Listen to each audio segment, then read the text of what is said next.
মধ্যপ্রাচ্যের রণাঙ্গন কি এবার পেরিয়ে যাবে ইউরোপের সীমানা?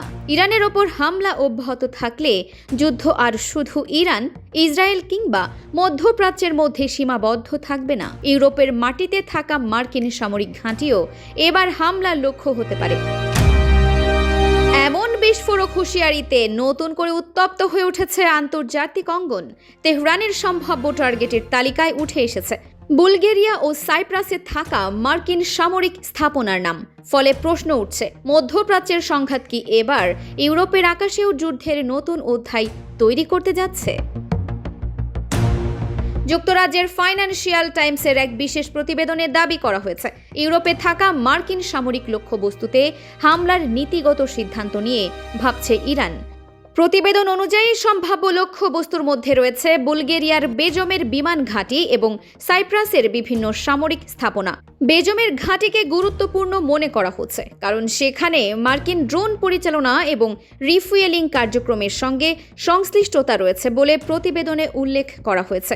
ইরানের এক উচ্চ পদস্থ কর্মকর্তার বরাত দিয়ে বলা হয়েছে, ইরানের জাতীয় অবকাঠামো যদি বড় ধরনের হামলার শিকার হয় তাহলে সংঘাতের জবাব শুধু মধ্যপ্রাচ্যের ভেতরেই সীমাবদ্ধ থাকবে না, অর্থাৎ ইরানের ওপর হামলা যত বাড়বে পাল্টা জবাবের পরিধিও তত বিস্তৃত হতে পারে।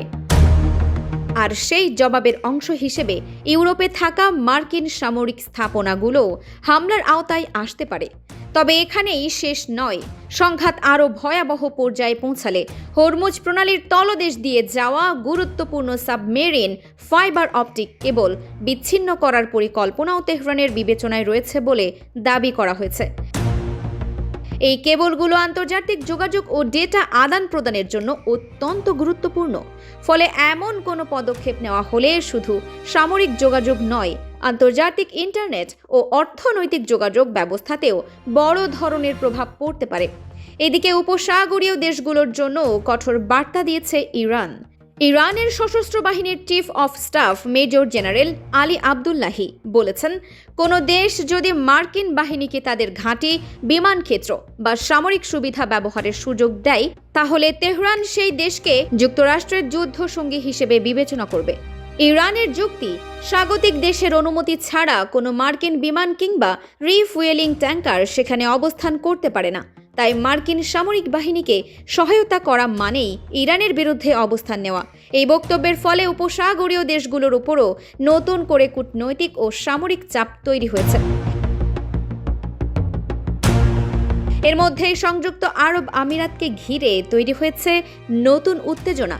আবুধাবির দাবি, তাদের আঞ্চলিক সমুদ্র সীমা লক্ষ্য করে ইরান দুটি ব্যালিস্টিক ক্ষেপণাস্ত্র ছুড়েছে। যদিও এতে বড় ধরনের ক্ষয়ক্ষতির খবর পাওয়া যায়নি, তারপরও নিরাপত্তার কারণ দেখিয়ে ইরানের সঙ্গে বাণিজ্য ও আর্থিক লেনদেন স্থগিত করেছে সংযুক্ত আরব আমিরাত।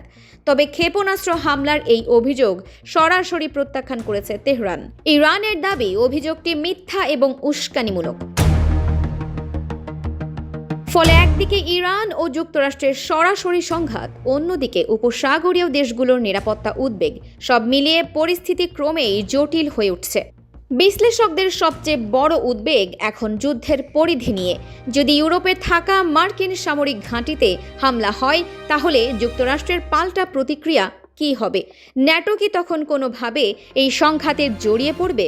আর উপসাগরীয় দেশগুলো যদি মার্কিন বাহিনীকে সামরিক সহায়তা দেয় তাহলে ইরান কি তাদের বিরুদ্ধেও হামলা চালাবে?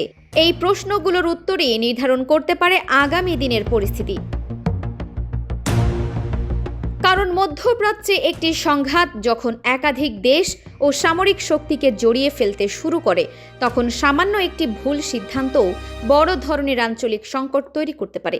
আর সেই সংকট যদি ইউরোপের মাটিতে পৌঁছে যায় তাহলে এর প্রভাব শুধু সামরিক ক্ষেত্রেই সীমাবদ্ধ থাকবে না। জ্বালানি বাজার, আন্তর্জাতিক বাণিজ্য, সমুদ্রপথ, যোগাযোগ ব্যবস্থা এবং বিশ্ব অর্থনীতিতেও এর বড় প্রভাব পড়তে পারে। তাই এখন সবচেয়ে বড় প্রশ্ন একটাই, ইরান কি সত্যি ইউরোপে থাকা মার্কিন সামরিক স্থাপনাকে লক্ষ্য করবে নাকি কূটনৈতিক চাপ ও আলোচনার মাধ্যমে শেষ মুহূর্তে পরিস্থিতি নিয়ন্ত্রণে আসবে? যুদ্ধের আগুন মধ্যপ্রাচ্যের সীমানা পেরিয়ে ইউরোপে ছড়িয়ে পড়বে নাকি বড় ধরনের সংঘাতের আগেই থেমে যাবে পরিস্থিতি? উত্তর মিলবে আগামী দিনের ঘটনা প্রবাহেই। Farhana Nizam, DUB news.